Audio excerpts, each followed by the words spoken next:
Hello and welcome to ClapperCast. I'm your host as always, Carson Timar, and today I'm once again joined by Mr. Editor-in-Chief Jak-Luke Sharp as we continue ClapperCast's Best Picture Rewind series with a review for The Great Ziegfeld.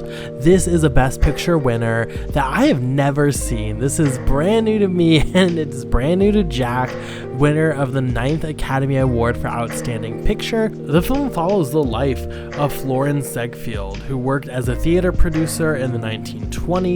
He had many ups and many downs throughout his career, and this nearly 3-hour feature both works to showcase and celebrate his life and career in theater. Again, we went into this completely blind, so we didn't know what to expect. Did The Great Ziegfeld turn out to be a surprise hit of a Best Picture winner, or is there maybe a reason this has seemingly been largely lost to time? Thank you so much for listening and watching and supporting us here on the podcast. Now let's get to our entire Best Picture Rewind episode on The Great Ziegfeld. Okay, what a special treat we have today. Jak-Luke Sharp, Mr. Editor-in-Chief, back on the podcast, continuing our Best Picture Rewind series with The Great Ziegfeld. Before we get into the actual film today, catching people up, where are we in Oscars history? Since our last episode on Cavalcade, we have a couple new Best Picture winners. It Happened One Night wins, finally gives Frank Capra his win. Also Mutiny on the Bounty wins. Also just looking at, now that we have 9 Academy Award ceremonies, we have some records forming. Mutiny on the Bounty sets the nomination record with 8 nominations. It Happened One Night wins the most awards, with 5 awards in a night. So that is where we are leading into the 9th Academy Awards, March 4th, 1937, from the Biltmore Hotel, hosted by George Jessel. This is the first year we have supporting actor and supporting actress nominations for Best Picture. It is again 10 Best Pictures. This is, I believe, the final year, at least one of the final years, that they're nominating 10 every single year. That will obviously return in the late 2010s. But this year we obviously have The Great Ziegfeld. We have Anthony Adverse, Dodsworth, Libelled Lady, Mr. Deeds Goes to Town, probably the most famous film from the lineup. We have an adaptation of Romeo and Juliet, San Francisco, The Story of Louise Pasteur, A Tale of Two Cities, and Three Smart Girls. As far as most nominations, we have a tie between Anthony Adverse, Dodsworth, and The Great Ziegfeld with 7 nominations. Anthony Adverse gets the most wins of the night with 4 nominations. So 9th Academy Awards, almost a decade into this experiment. Things are luckily settling down for the Academy. I must say, if anyone's interested in Academy Award history, Yakka Flash, I don't know if he mentioned it on the actual podcast or not, but when we did Cavalcade, he mentioned the book Oscar Wins, it was called. Could not recommend enough. I mean, it goes through an incredibly detailed and rich narrative. That's also very readable, to be clear. It's not like an academic text, but going through the troubled start of the Academy Awards and bringing you to modern day. So just can't recommend that book enough if you want more details there. But today, focusing on the film The Great Ziegfeld, released April 8th, 1936, directed by Robert Z. Leonard. This is MGM's most expensive film to date. It is seen, the advertising for this is that it is a massive production, 3 hours long, very, very expensive to make. And as is the other films we've talked about on the series, a massive turnout, did great at the box office, both in the US, in Canada, and in the UK, but also created some controversy. This is one of the first wins at the Academy Awards where people are like, hey, that did not deserve to win. What are we doing here? So we can get into that debate today. Again, 7 nominations, 1 for Outstanding Picture, Best Director, Best Actress, Original Story Screenplay, Art Direction, Film Editing, and Dance Direction, which I would prefer we bring back so we could give films like Ex Machina Best Dance Direction, but alas, we'll save that for another day. 3 wins, so 1 for Dance Direction, 1 for Best Actress, another controversial thing because she's hardly in the film, and of course won Outstanding Production. Thank God, because that means it's on our list to talk about. Jack, I've done enough rambling to begin today. You're our guest today, first time on our Best Picture rewatch, for better or for worse. What are your opening thoughts talking about the film The Great Ziegfeld? Right, there are 3 things that are major red flags for me: biopics, musicals, and something that's 3 hours long. Anything to do with the Academy, all those 3 things don't gel with me. And to be fair, it was exactly what I thought it was going to be. There is some inventiveness to this, and it's interesting to see that probably to discuss more so of its legacy. I hadn't heard anything about this. William Powell, I know a little bit of. I've seen a few of his noir features, Thin Man, and then some Canary or Kennel Cases. Very middle of the road noir pieces. And as an actor, I'm not particularly well aware of him. I think David Niven probably took his mantle, looking just spitting image of him like in the 60s and 70s. But I digress. Going back to the point, I hadn't heard anything about this. So when you programmed this, I was like, "Oh, this will be interesting to watch." I don't really know where to start with. This is a tricky one. Where to begin? Where to begin? Where to begin? I did not appreciate this. I didn't dislike it, Carson. I don't. That's not fair to say, but I think because of its age. It's going to be 100 years at the next decade, so it's 90 years old at least, and it's just it's going to be old. No, it's going to be older than that, isn't it? Sorry, yeah, it's going to be 110. Yes, so it's 100 years old. Is it? Yes, is it? Am I It's 90 years old. Right, okay, it's 90 years old. Yeah. Well, Castle will cut that out for me. It'll be nice to move on. Losing the plot there. For 90 years old, I think you can tell. I think that it's aged to a point where there's a couple few pieces of like not exquisite but like really interesting camera work. One most notable that we'll probably pick up. Everything else on the spectrum of cinema sort of failed to blossom for me. I think where I come down to this, and you'll be far better to discuss this more so than me. And this is me speaking out loud, so I do apologise if this has been brought up again. But I feel like this is early work of cinema trying to evoke the novel on screen. And what I mean by that, I don't mean in a literal sense. I mean in trying to pack as much into a piece of cinema as possible, and by thinking length and spectacle makes up for either reading like one of the great American pieces at the time, if it's Hemingway or Fitzgerald, or actually going to see a spectacle at the theatre at Broadway in the 30s, And I think this tries, very much ironically, like the character Ziegfeld himself, is trying to muster everything, and it doesn't quite work in some cases, and then in others it does, and then it booms and blossoms, and then some cases it just nobody's interested in it. It's interesting how this is sort of an amalgamation, and it speaks for itself. It's sort of like, weirdly enough, is the very same type of feature that the character within the film and in real life tried to create as well. So there's some sort of like poetic irony to that. However, I just did not gel with this whatsoever. This was a real slog at times. A real slog. There's a few jump scares in here, Carson. A few jump scares. We'll get into that. One that's a period thing, and okay, I guess we could talk about it. And then there's other things where, like you said, like not language but tone, where I'm like, this is strange. So there's a lot here to discuss. But for me, it's not a great example of what cinema can be. Although I think that to showcase the madness of an entrepreneur in the American dream, I think it's interesting but very lukewarm. A feature that just wants to dip its toes in and be grateful to show it and not really show the darkness towards it. Very much like a biopic that's made now. I'm just going to say this out loud, but it reminds me of, let's say there's a certain biopic that comes out in the future. I don't know, but and it's for a musician. This musician's really famous and brought like loads of joy to the world, but there are other things in that person's life that are somewhat controversial, and yet a feature film has issues to touch on that. And I think this is very similar to that sort of experience, and I think it's almost like a blanket experience. I'll move it on too, because I know you're going to absolutely adore this. But for me, it was just very disappointing, very lukewarm. A few pieces here. I'd love to have seen this in colour.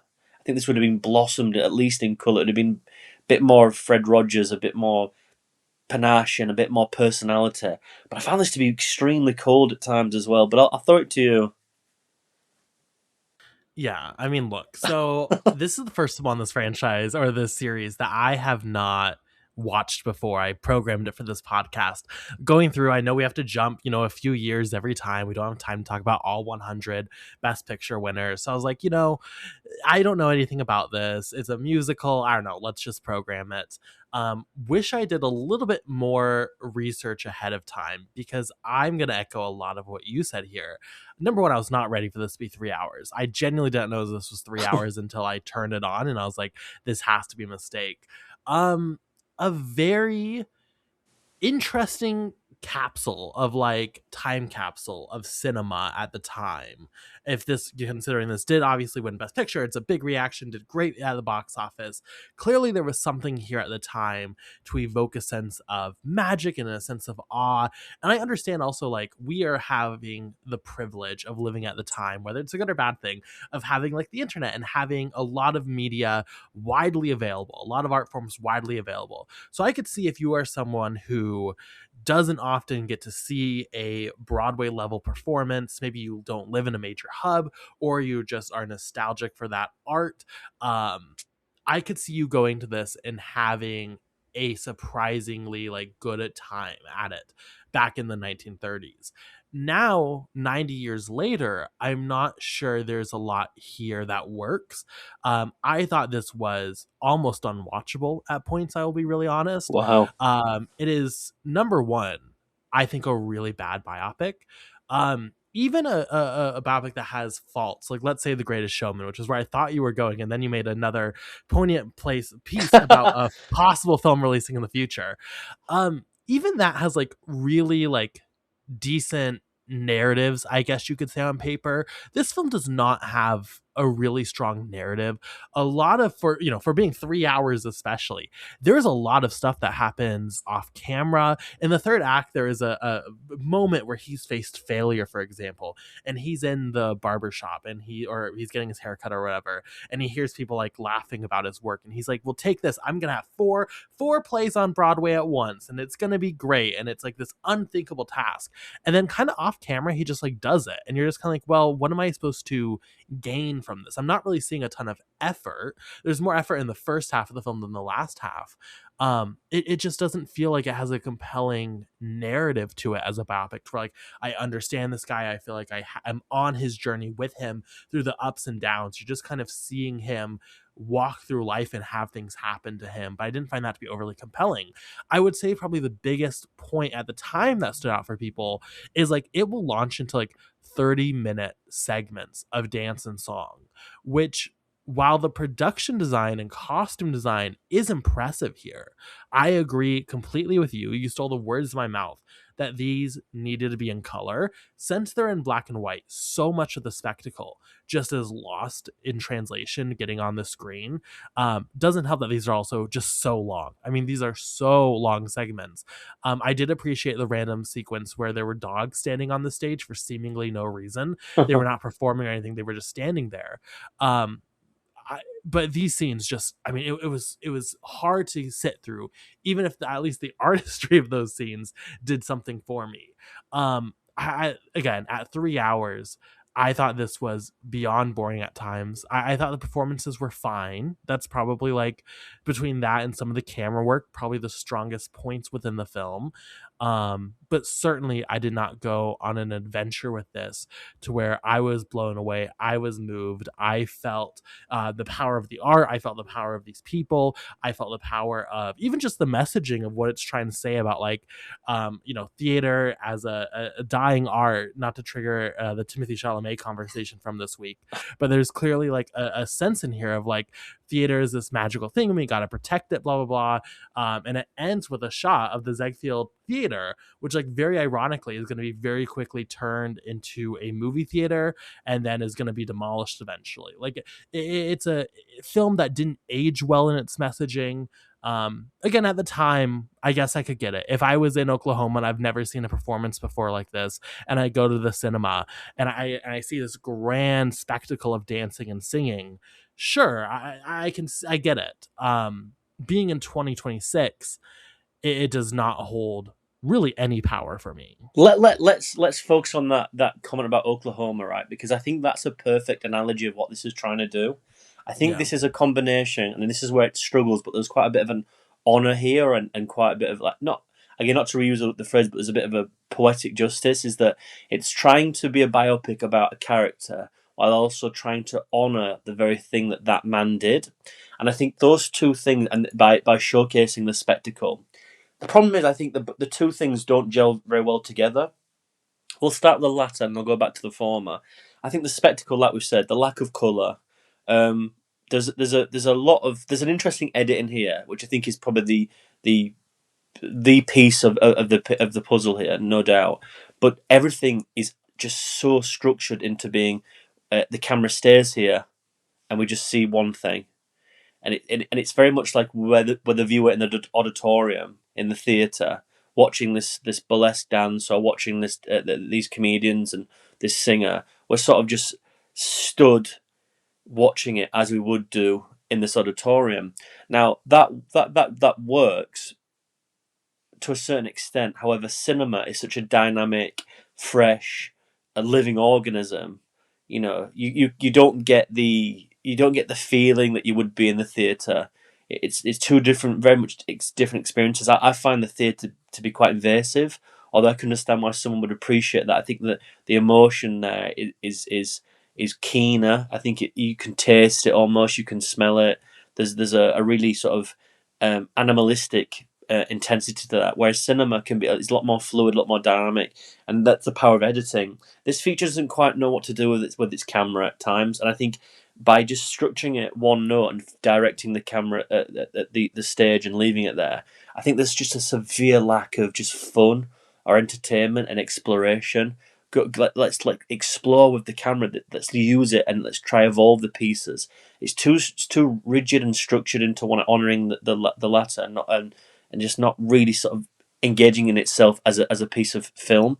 However, I think the idea in order to do that is then to show people in the 30s who, you know, want to go watch something like the theatrical. Not the theatrical. How do I put this? Who want to watch those type of things in the which were famous for their mum and dads to go watch in the late 19th century, who probably in the 30s don't have a lot of money, and cinema's a cheaper way to do that. There's sort of an arrangement there, and I think that's an interesting dynamic to do, but it doesn't really work again with what I'm going to mention about the former William Powell's character. On paper, that character is so rich and dynamic and multifaceted and dimensional with how he's a playboy, a crook, um, all well and said with a certain level of respect, a womanizer, a liar, and a fraud, and all these things, and yet passionate and brings these things to life and so intimate with his work and yet emotionally invested. And that sequence in what you mentioned about where he gets where it's in the hairdressers sort of embodies the issues I have here. It's that would be such an interesting fallout to watch of that, like the heartbreak of knowing that you're going to fail and so on and so forth. The very fundamental emotional tacks and arcs about that character, and the film's not interesting to explore that dynamic whatsoever. But yet, throughout the whole feature, there's certain breaths here and certain pauses where it's like wants to be funny about the circumstance, when in actual fact, there's a lot of stuff here which I find to be quite devastating and tormenting, and the film just doesn't. And when I say this, I don't mean like, oh, you know, it wants to dip its. I mean genuinely, fundamentally, this feature does not want to engage, and it's so disappointing to see that, because this is a character, um, which reminds me of the Uncut Gems episode I did with Randy, which was his favorite film, All That Jazz. I think that's not All That Jazz. Oh, which is the one with Roy Schneider? Roy Scheider. But he plays Bob Fosse. It's like a. It's in the. That's All That Jazz, isn't Oh, it? is it? I get mixed up with the Liza I Minnelli believe one. so.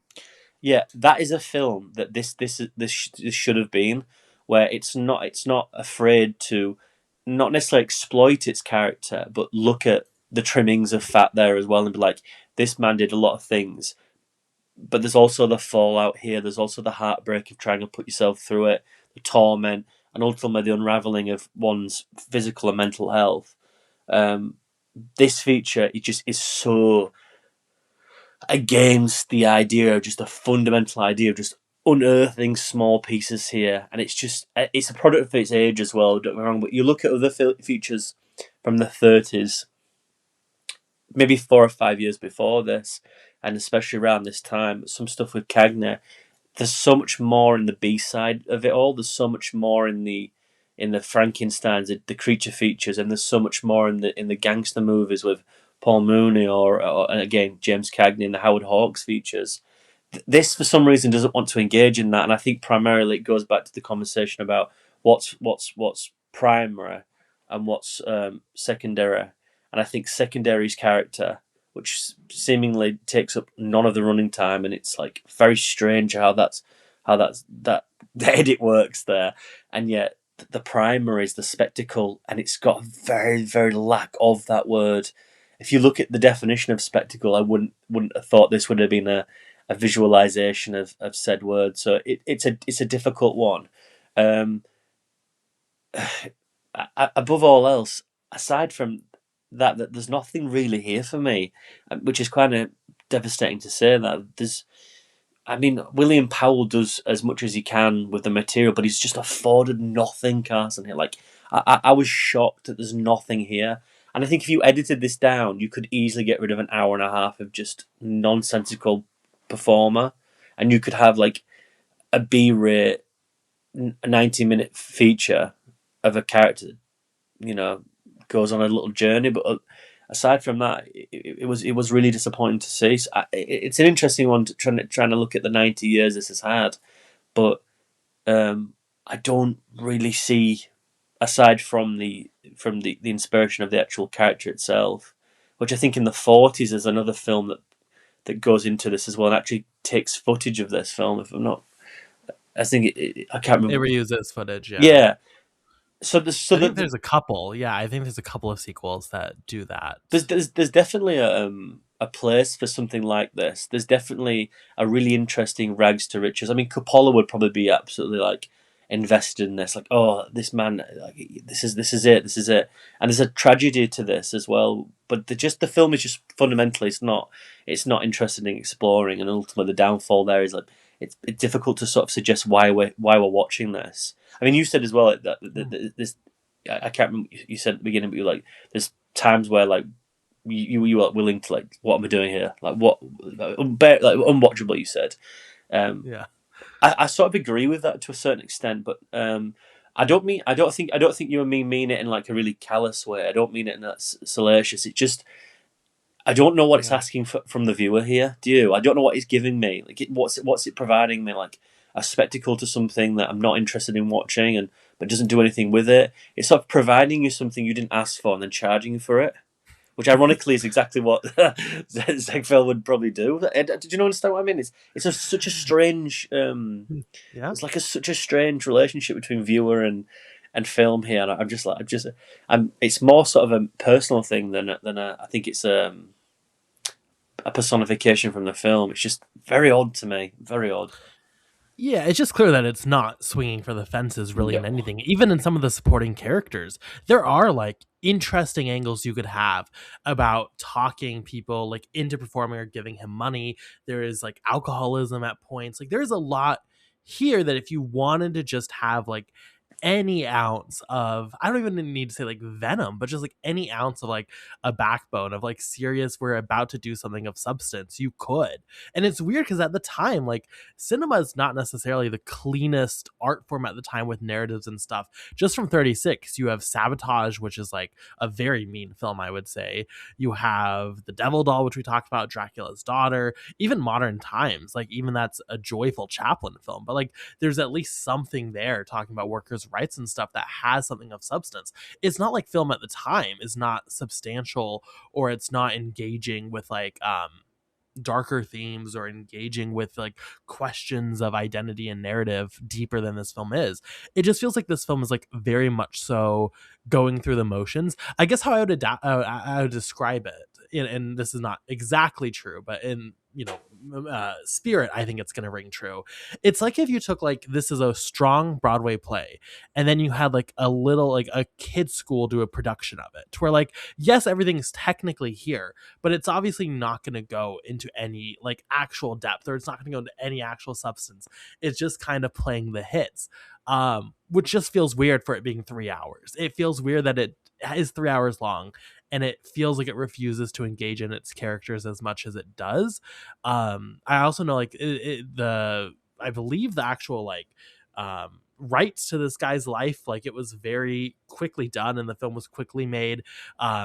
Maybe there is some even stuff you could say. I know his like wife, I think, was co-producer on this for a while, or co-writer. So I think your allusion to an upcoming film probably is pretty accurate actually in the design and build of this film. It's not trying to be a narrative, or it's not trying to be let's actually have a meaningful conversation with the portrait here of this guy. It's clearly just kind of trying to project him as like an icon in a way, and then project his work and just be like, hey, it's theater, that's exciting. Which again was at the time. It's just not anymore. Like tragically, this is one of those films just lost to time as far as meaning, and as far as weight and enjoyment. I mean, I would say it's unwatchable, mainly because again, it's not providing anything, and also it's just so dull. It's so slow at times.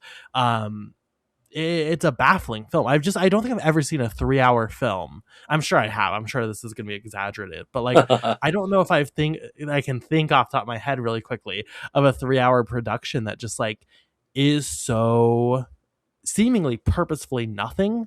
It really is an odd choice. Like it feels almost like an anomaly, where it's like, it feels like there has to be something more here that we are missing, but I just don't think there is. So um, not another Beau is Afraid for you then. It's a bit more. I mean, this is better than that, fair enough. I just to carry on from one of your sentiments as well. I think for cinema that gets you in a dark room, invested in the feature you're watching for the 70, 80, 90 minutes and so on so forth. The mortal sin there is to make the feature or the film and the picture itself boring or dull, and this throughout just never seems to want to engage. I wonder if it's a product of its time in a sense of, I know we always mention the greats of the time, but I think you've got to compare it. I do feel that there's 3 years yet for the big one, which has gone with the wind, the big one, which sort of radicalizes a lot of other things about what the epic can be. Then you have the Ben-Hurs and so on and so forth. This feels like a prototype of what we're going with that.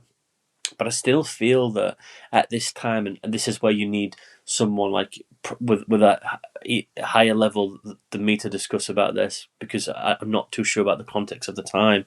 But I do feel slightly, perhaps, maybe this theory might not. Maybe it'd be interesting to get your opinion on this. Just to put a theory out here, I still think people are attributing like horror and cinema as one, and going into a dark room and looking at Frankenstein or looking at Todd Browning stuff. I think people are looking at cinema about the crazy, the cool, the uncomfortable, and sort of the slightly scary. Like the cinema is a place where, like, oh, like we're gonna. It's very much what this used to be when you used to go into the circus in a dark room. It's like, oh, see the transforming ape man or ape woman, stuff like that, and you go, like, these kids will go in and you see it in like Diamonds Are Forever and stuff, and it would scare you to death and you wouldn't have any idea as a kid and stuff like that. I still feel like the approach of the early cinema is much like that, but it's for 80 minutes and you're watching something on screen that is like just totally out of what you thought something could be. And maybe it's perception of that for an audience. And I think when you put this in front of them, granted this is big and it's a bit of a spectacle, but it doesn't have any heart. It doesn't have that iconography either. And I don't think it's something that makes you question anything, or even attempts to want to do that. But I also just don't think that there's not something here that they haven't seen before. I think that it's not anything like Méliès' stuff a couple of years before this. It's not a thing like Wales stuff. It's nowhere near what Browning got away with on screen. And I think that that's the type of sentiment that audiences are sort of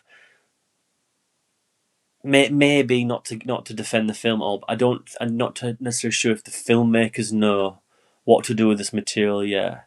You know, the code was there in the 30s to attribute to the in White Heat, James Cagney's not winning this, and stuff like, you know, Scarface, Paul Moon, like, you know, he's not getting away out of this for free. You know that, don't you? And then, you know, with this lot of stuff with the femme fatales and what you could get away with, especially like not like sexual degrees on film, but at least the idea of what a woman was presented to as on screen.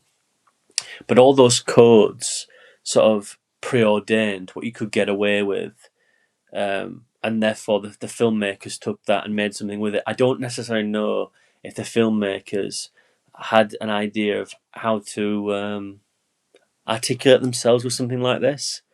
I think this is just get the big and bold and put it on screen, very much like Ziegfeld did in real life, and people liked it for a moment, and then it goes on forever and ever, and it's the same shit week in, week out. And I think this is 185 minutes of that just thrown in your face.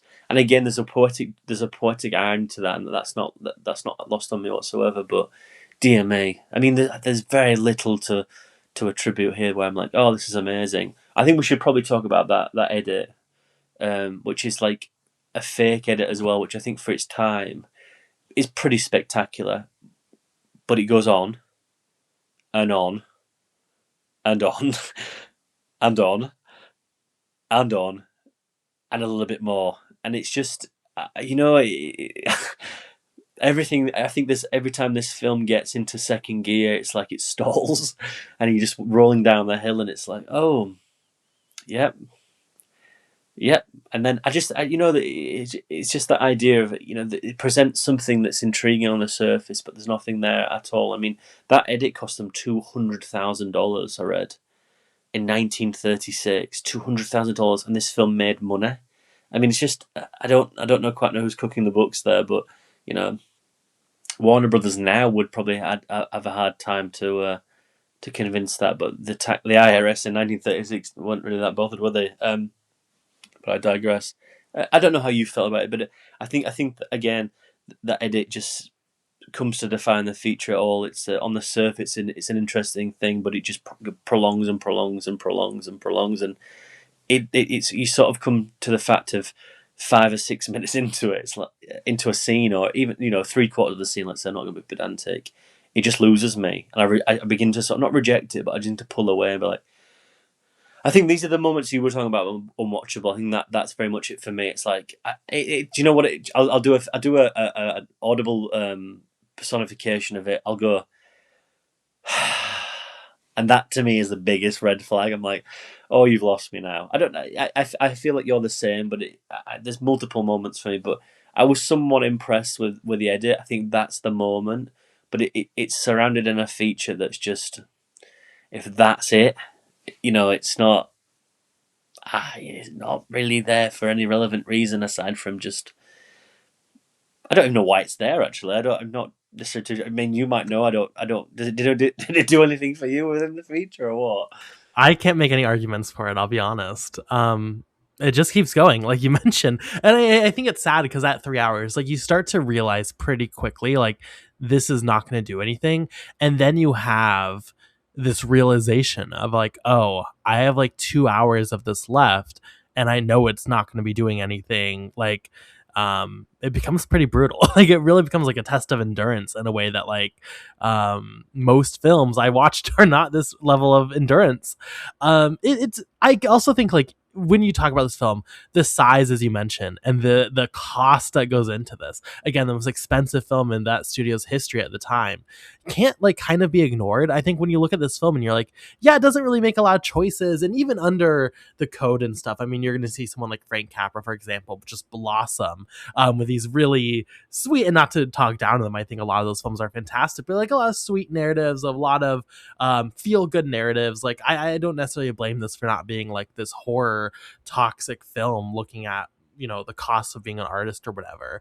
But I do think if you're gonna have a film cost this much money, you're gonna do everything in your power to make it acceptable and digestible by as many audiences as possible just to get your money back. And I do wonder if maybe that smoothed out some of the roughness here, where they were just like, let's do everything as clean as humanly possible, as safe as humanly possible, to try and just get as many audience members in the door. We don't want anything that would be seen as abrasive. Yeah, I don't know. It just keeps going on. Like it literally just keeps going on and on and on. And It's like one of the old school Uncut Gems episodes, isn't it? It's just, when is it going to end? Yeah, it's our Christopher Nolan conversation put into a film, basically, I would say. Yeah. And then like even like it's just again, this is why it's so bizarre. It's like, okay, 3 hours you're going through like this guy's like life pretty much until death. Like that's, you're seeing his entire life basically, at least as an adult and as a career guy.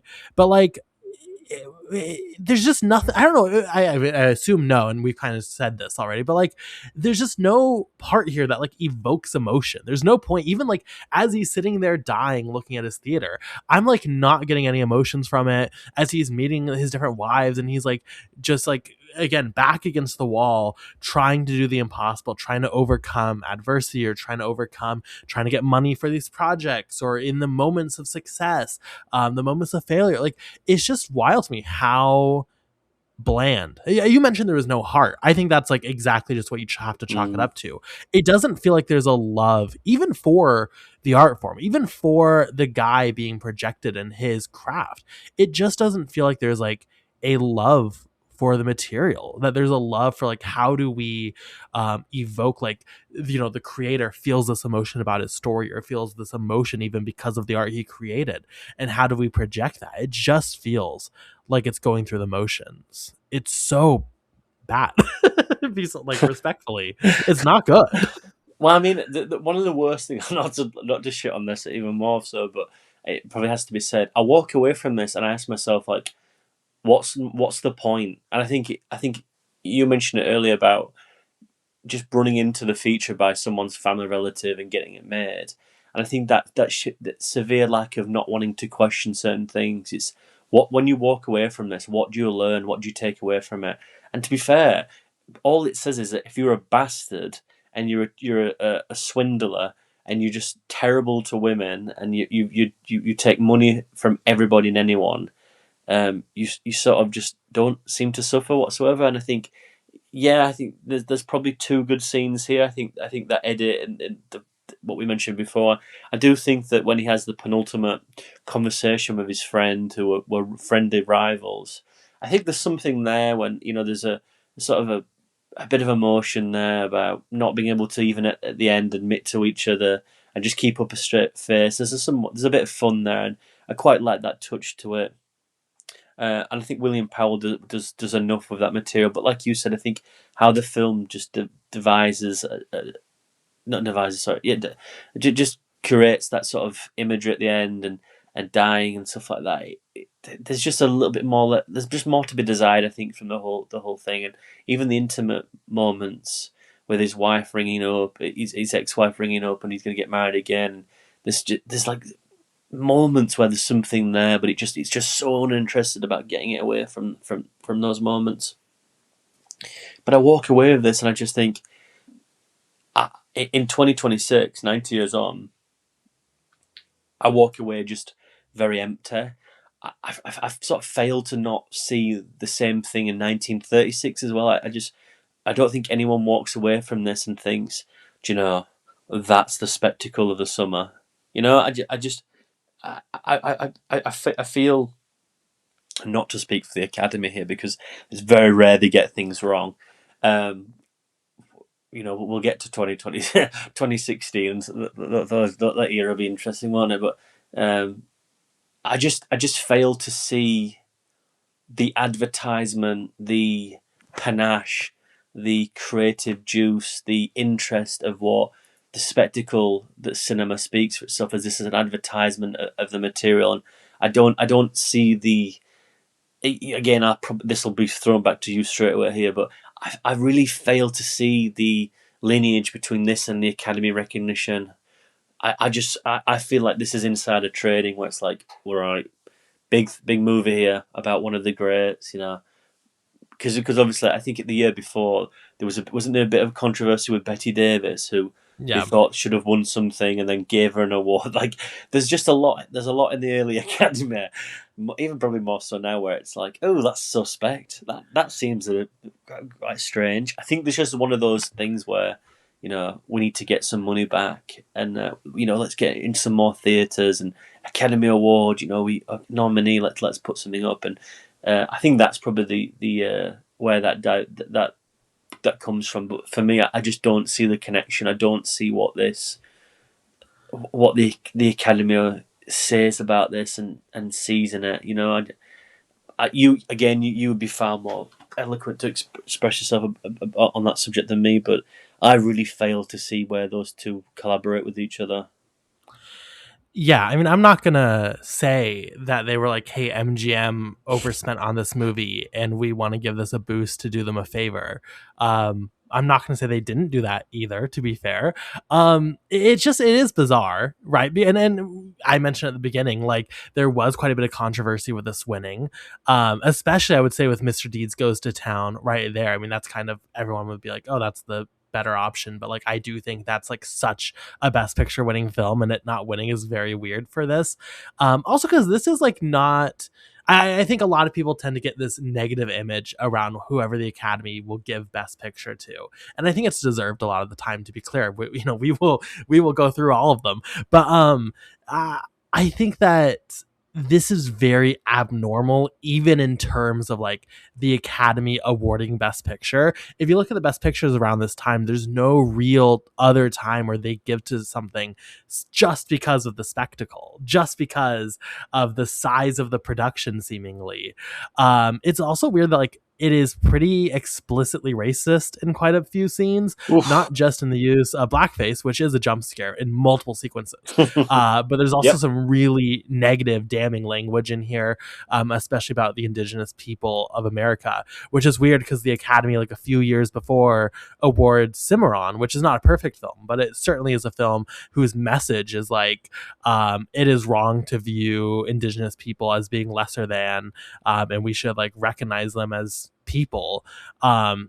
Very odd turn to like do that. It's a weird film. I certainly, as the best picture, and we'll get there with the scorecard in a second, definitely have some questions here. I will also say though, I think one important thing to point out is cinema at the time, especially with a director like Robert Z. Leonard, who Hillary White, friend of the podcast, really stands by this guy, doesn't like this film, but she says that his other productions are very worthwhile. When it comes to like authorship and it comes to a director's motivation, you get people like Leonard, and this is not bad, but like he's releasing like 3 to 5 films a year. This is not like his project he worked on for 2 years crafting and filming and doing everything. It's very much so like he came in, directed it, left, went to the next production. I think when you look at a project like this and you're like, where's the soul, where's the passion, it makes sense, in my opinion, why this filmmaker, his work maybe doesn't carry that same weight and soul. But I don't think I've seen anything else he's done. I don't know about you, but I know, again, Hillary really recommends him. So definitely something to check out in the future. No, I'm just looking. I'm just looking at it now, and there's a few bits and pieces that are always on the watch list. But other than that, um, I'm with you. I don't know who comes off this. I don't know who prospers from this. You know, I it's a big feature for its time, and it's probably his most well known. I mean, he did a Pride and Prejudice 4 years later, and The Divorcee, which I know is like the one to watch from him, which is 6 years earlier. And he's worked some fabulous actresses at the time, but there's an era as well with fabulous actresses. You Betty Davises, you Barbara Stanwyck, Marlene Dietrich. Like there's so many like great actors. One of my favorites, Jean Harlow, outstanding actress, like astounding. And there's a great like just a great platform for amazing actresses here. And I tell you something here, there's just not. It's just non-existent. Considering like the female form in this era is dazzling with makeup, with hair, with iconography, especially in costume design. I think this era is just fabulous. Like genuinely, like the 30s for me. I love like watching Jean Harlow in a film, just like seeing her hair, seeing her skin. just and this is why I'm not to like digress here, but it's why I'm excited to watch Jessie Buckley in The Bride, because I just think that's just something that Jean Harlow would do now, and I love that, and I think people, we've mentioned this before, fail to see the connotations of what, trying to emulate. Sorry, I don't understand. Oh, Sarah telling me this. I'll go. You cut that out if you want. But I think it's interesting that I think people don't want to engage with the past in order to sort of like have fun in the future, and especially like in the present anywhere. But going back, considering like how important women are in this film, and I say that term loosely because there's connotations that I don't want to really get into, especially with the main character, the lack of any of these characters having 10 more minutes or talking to one another, or having something that's just not fall at this guy's knees and beg for something, aside from the sequence where he gets up and he sort of again, what could be a really interesting scene where he gets up and he tells the costume designer, get rid of this, I want it to look like a pup, and she starts crying when she sings a song. I'm like, who was like? Is no one stopping anyone on set and be like, this is like let's explore this. It just, there's intimate moments and it's just gone. The sequence where his ex-wife rings up, gone. You know, the alcoholism bit, really serious sequence. It's like renowned for time within this medium. You know, about just someone who's unable to deal with the consequences, also deal with the reality that they're in within that in the movie business, also in life. But it's, we're talking about cinema in general. Just gone in an instant. The lack of supporting female characters, and whoever plays Mary Lou, just terrible, really really poor, really really poor. But I fail to see like who prospers from this, like who went on to do anything. I mean, is it Myrna Loy? I think, did she play Mary Lou? Or Billy Burke, sorry, like who plays his wife. Then like she's in some pretty big films after this and before it, and she works with William Powell on a few other things. I think she partnered with him once again in the Thin Man Chronicles, which Crispin Glover played in Charlie. No, I didn't. I'm just joking about that. But there's very few people here who go on to do anything as well, and unfortunately, you can sort of tell there's nothing there for them. So I go back to your point again about who this is for, and who it's being made for, and who has the material here, and it just fails to sort of just do anything on any platform. Really, it's quite disappointing to even admit that. Also, you mentioned it. How strange to have this like launch a series. Again, at least one, I believe 2 sequels to this. I believe they're better received, like under modern lens. So like maybe they are better. I know one stars James Stewart, which sounds better. I don't really understand what would evoke like we got to make more of these, but they did. I guess that's cinema. Like I don't know. Do you have any ideas why they would want to make more? It's just the first incarnation of the multiverse, isn't it? The Ziegfeld universe. I don't know. It's just, maybe it's a generational thing of trying to. I don't know. I would be speaking absolute toss there. I've got no idea. I find this character to be interesting, and then when I think about the film, I'm like, maybe not so much. I think there's an idea here where the character, like that stupid Showman movie, I can't remember what I reviewed that. I might have liked it at the time, but I think like on the surface is an interesting character who wants to go and do something that's quite bizarre and very counter programming. I'm not even that, but just ballsy. I think, let's say, brave, egotistical, and to watch that, and not necessarily wanting to watch them to fail, but just seeing how they get on that journey is really interesting. Coppola's whole fascination with that journey, about like it's almost like going up the mountain, isn't it? Climbing up the mountain. It's not really. I suppose there's some sick people who want to see them fall, and other people like desperately want to see them on top of the mountain. I was just quite interested in the journey. I think Lord of the Rings is an interesting one about that. They're always going to fucking win at the end, aren't they? But the journey that they're in itself by Tolkien's, it's an interesting journey. I think in a very similar turn, although it's a bit of a leap from Lord of the Rings. I do think this is an interesting, on the surface, journey of going from Chicago World Fair to being on Broadway, having your name in lights, having no money, having it all, then having no money again. Rags to riches, promising people the world, and then ultimately karma gets you in the end. I think fundamentally there's such an interesting journey, a rich journey of just seeing people in certain rooms having those discussions, the end there, the greed, the lust, the affection for it. That's why I've always really been enamored with The Great Gatsby, because that's a book, and ultimately certain film adaptations which it's not afraid to sort of look at that someone prospered, and yet someone else on that got fucked over. Pardon my French. And it's a book and a film that's not afraid to be like, unfortunately, those two things are linked now together, and they'll carry on and they'll link, and it's like a weighing scale where it'll go back and forth and back. And ultimately, that book serves its purpose of showing a lot more about the culture in itself. I think this is a film where it just doesn't want to look at either side; just wants to try and keep that weighing scale firm, and it's just a really disappointing sort of venture. That being said, if my relations were making a film, maybe it would want to be as diluted as this.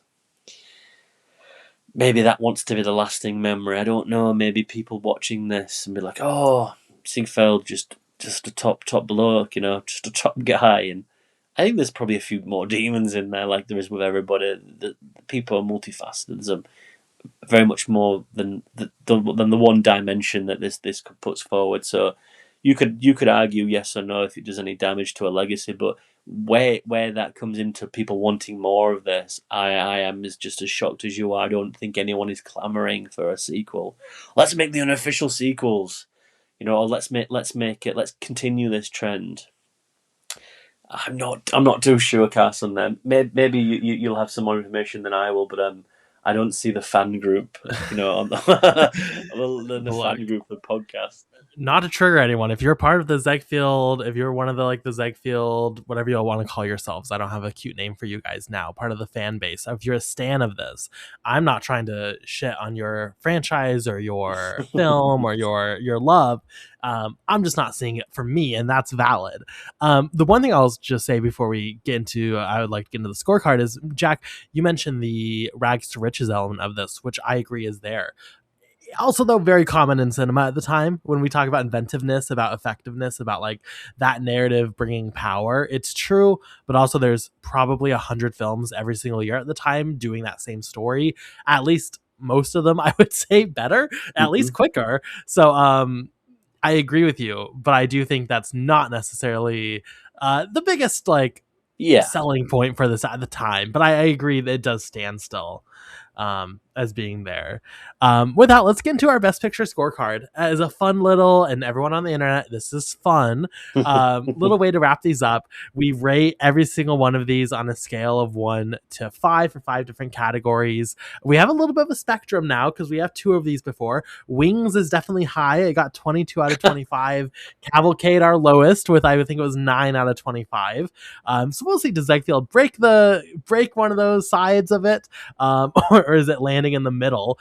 Again, 5 categories. I would say categories that make a great best picture winner. The first one is inventiveness. Does this push the medium of film forward in really any way, whether it's technical, narrative? How inventive is the film? Jack, go ahead. What score do you have for this? Oh, right. I'm going to have to just give a little bit of a preface for this. I'm going to be objective here because subjective, I could give this a different score, and I'm struggling here. Right, I'm going to go objective. I'm going to give it a 3. And just purely the circumstances of that is that I just find that I don't know actually. It's okay to go 5 if you need, No, I'm not going to go 5. Inventiveness. I'm struggling on a 2 or a 3 here because on one hand I do feel like there's like a small snippets of the edits, quite fascinating for its time. But there's just I would feel like I would be contradicting myself if I gave it. I'll give it a 2, Carson. Okay. Inventiveness. I think there's something there. I just don't think they do anything with it, and I just don't think it's a highlight where it's a spectacle either. It's like we've done this, and it's like like doing the rod, like what do you think? Wait, and he goes on for 19 minutes, and it's like what? There's I fail to see that. I hope I'm not going too long here. I'm going to give it a 2. I have No. to. Yeah, I also went 2. I don't know. There's some interesting things in the edit, as you mentioned, in structure and size. But I wouldn't say this necessarily feels like it's doing anything that audiences at the time haven't seen in some form on the big screen. I also will just say I don't think we have to worry about this getting too high in points.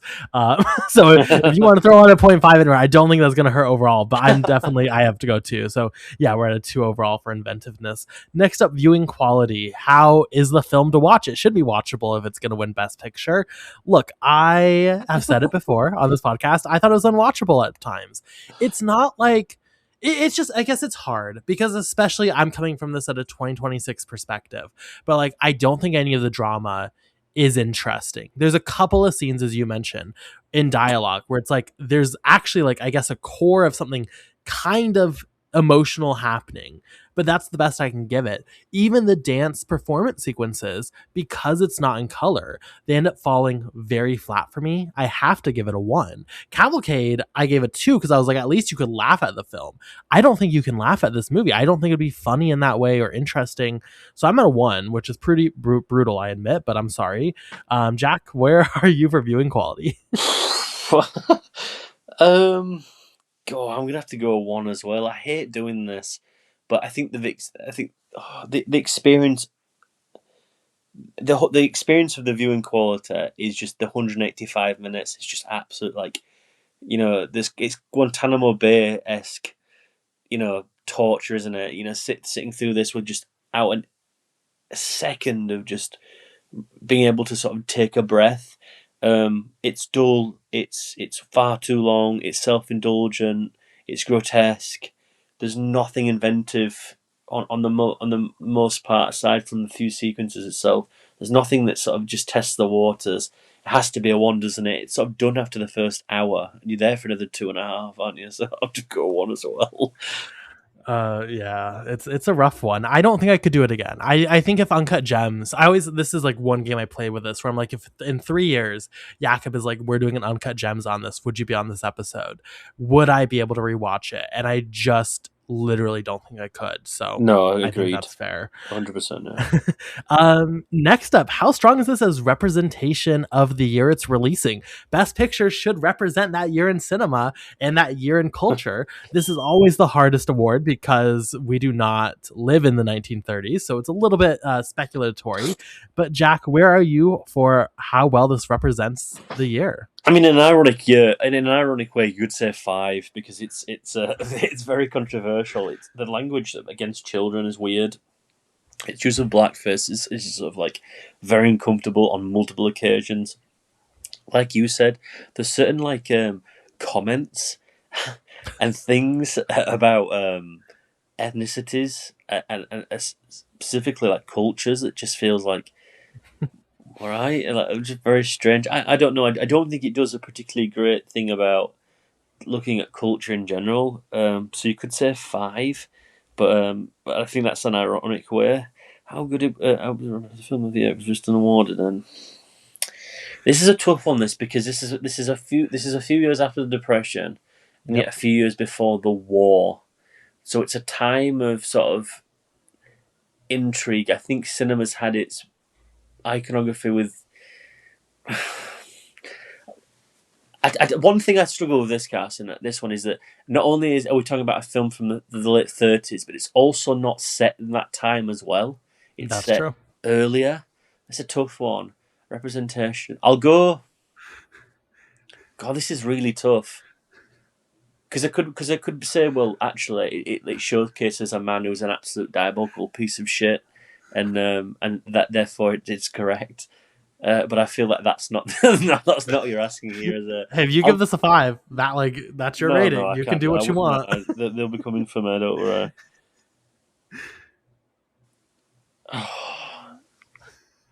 I'll go. I'll go 2 again. I think I'll go.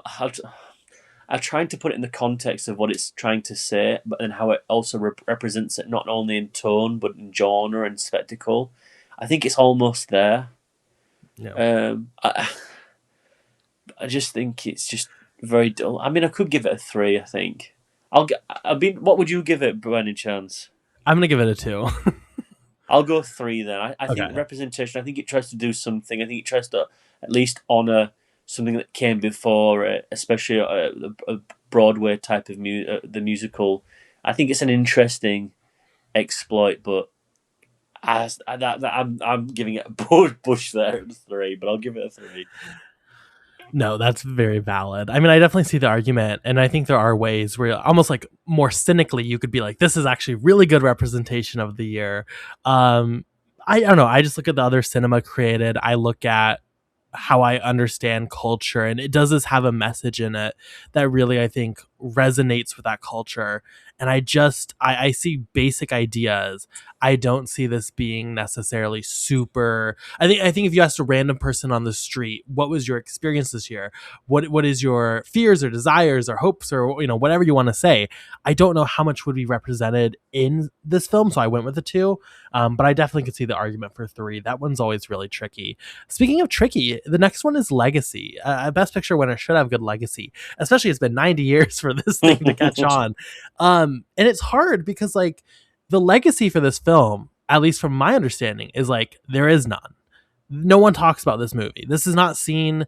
It's not discussed as like being the worst Best Picture winner.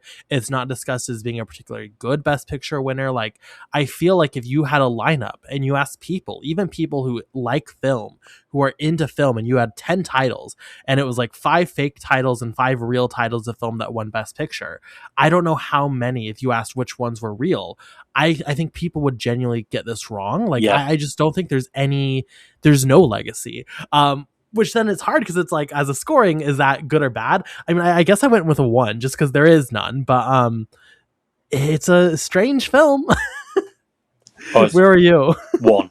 Okay. It doesn't have one, does it? Like it might sound like quite brutal to say that, but it doesn't. It hasn't aged very well whatsoever because I don't think this has inspired, influenced, or even curated a conversation whatsoever about anything.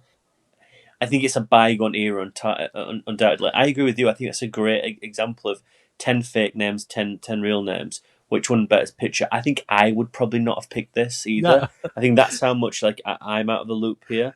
I think it doesn't. I think there's probably this is where we have to be careful here because I think you could say that there are wrinkles throughout like Bob Fosse's all that jazz, but I think that's a thematic that's rich in quite a lot of these features at the time, but also within cinema, like this self-explorative piece of like getting your morality on there and showing your your wounds and all sorts of stuff. So I feel like that's not based just on this. No. I think that's just a foundation of it of throughout the cinema. So I'll say 1. I'm sure nobody talks about this. I mean, how many people have actually seen this on Letterboxd? Like, is it less than 500? Can't be It more. must not be that many. Letterboxd for me is currently broken, as it always is for some reason anymore. But I can't imagine it's that many people. Oh gosh, 2,500. 12,000 people have seen it, and 2,500 people have reviewed it. That's crazy.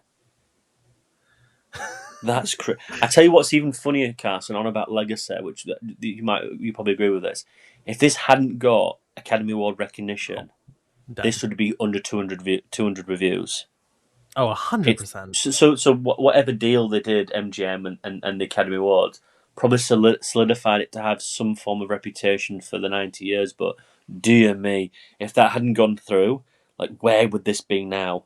Well, we'll get on that. That goes on to the next question you're going to go on to. So I won't say anything else. Also, it looks like the sequel has about 6,000. So yeah, no, but I agree. I think if this did not win Best Picture, neither of us would have ever heard about this film. Oh, So 100%. fair enough. 100%. Yeah, our final category, and I'll just say so far, it's not shaping up well for this film, but maybe we're still in it. Maybe we're gonna bring it back with how deserving this is of winning Best Picture. Is this deserving of forever, for the rest of time, being listed as what the Academy gave Best Picture to for this year? You can start us off. Where are you number wise? Where are you on this? I'm going to go 5 minus 4. It's 1. um, I fail to see any romance or romanticization of the material whatsoever of deserving of an award. On a technical scale, I think you could probably argue that there's probably a decent enough conversation there to be like, well, to get this on screen and to show, especially with how space is utilized. Yeah, possibly, but I don't think that's the era that is wanting to have that discussion. I think if you go into the 40s and 50s, I think this is where you would probably have more of a conversation. Yeah. Your Fred Rogers, Fred Astaire, and your Rogers sort of conversation about on screen on dancing, just showing, not necessarily the Gone Within, but especially oh my god, what's the one with the raincoats and the umbrella? So singing in the rain. Sorry, dancing in the rain, singing in the rain. I think those are the type of features where this lodges in quite well. It's probably a bit early for its time, if I can say that as a without being counterintuitive, but that's probably a positive. But deserving of an Academy Award, I mean, for spectacle perhaps, but there's nothing there above surface, is there? So I'll probably go 2. Actually, I'll be generous. I'll go 2. Are you going to go the 1? That's kind. I'm gonna go 1. I mean, this is pretty terrible. I have a feeling, and I've not seen everything nominated for Best Picture this year. I have a feeling if I was to watch all of them, this still would be my least favorite and what I viewed least deserving. It's pretty awful, I would say. So with that, we have our scores. Congratulations to Cavalcade, no longer our lowest rating. This brings it home an 8 out of 25. So pretty rough, pretty brutal. Well, But there's not a long wait for Green Book yet, is there? So well, yeah, we'll get there. I think this is deserving, though. I mean, this one was rough, and I'm always curious with my brain when it's like the Best Picture winners you've never heard of. Is there something there worthwhile that everyone's just missing? And it turns out sometimes, I'm sure there are good examples where people are missing high quality work. At least with this one, would not say so. So I think that's going to do it for our Great Ziegfeld discussion. Thank you so much for joining me, Jack. Next time, so again, once a month we do these episodes. Just for you at home, next time we're doing a big jump. We're jumping 7 whole years, which is a big jump. We're going to the 16th Academy Awards. Luckily, if you're tired of like these small films you've never heard of, next time we're doing Casablanca. So hopefully that ages a little bit better. Hopefully that is a step up. But who knows? Who knows how that will go and how we will revisit that film. So with that, that's going to do it for us today. Jack, where can we find you online? You can find me on Letterboxd and Clapper with the username at Jak-Luke Sharp. I've just almost finished. I've watched all these films. I'm just uploading them because I've been pretty difficult with work. I'm just finished my Noir November. I've done 100 movies for Halloween. I've got 2 more to just upload about that. My December, I've just finished that. January did some 35mm scans of James Bond I've been watching that have been fun. February, Black History Month in the UK, or is it the US? I can't remember. But yeah, so I've been watching some good stuff with that. And then Women in Film in March. There'll be some Gene Harlow, so keep updating that. And then with Clapper, I'm just going to post a review of Saipan that just came out, which I've been looking forward to for ages. And then giant, two sports affiliated with Ireland. So it's been an interesting one. So yeah, thank you very much for having me on here. I've really enjoyed it. It's been a long time. It feels like the Bone Temple took a lot out of us. We come back for this, but I can't wait to be on about Casablanca. You've got some good program coming up. You always got great programming. It's been an absolute pleasure to be back on after what feels like what it has been like 2 months. It's unfortunate it's been this. But thank you for having me on anyway. I really do enjoy these casts, and you're an absolute blasted to chat about films, even though it's this bad. Very kind to someone who scheduled the Great Ziegfeld for a podcast episode. The entire time I was like, oh, Jack's over the podcast. Like, there's no way. There's simply no way. But yeah, I mean, if you've missed it at home, I think we've had some really good episodes recently. Myself and Michael Fairbanks talked about Pixar's Hoppers, if you want to talk about new cinema, but talking about old cinema. Myself and Nick just did an episode on Ver Sa Vie, the Godard film. That was a wonderful discussion on Godard, so I would highly recommend that. Coming in the near future, Jack, we will be back to discuss Godzilla versus Space Godzilla. Finally, we've talked about the Monsterverse, but we're talking about classic Godzilla finally, so that's good. Cinema's back. Just, cinema is back. It's, sometimes, Cass, it's really good to be alive, don't you think? It's a small moment. Has its pros, has its cons, I'd say. But yeah, overall, let's say it's good. Also, we'll be discussing The House That Jack Built. Fascinating film to get into. And then, yes, we'll be talking about Casablanca. So some very exciting stuff coming very shortly. So with that, thank you so much for listening and watching and supporting the podcast. We will be back next time. Goodbye.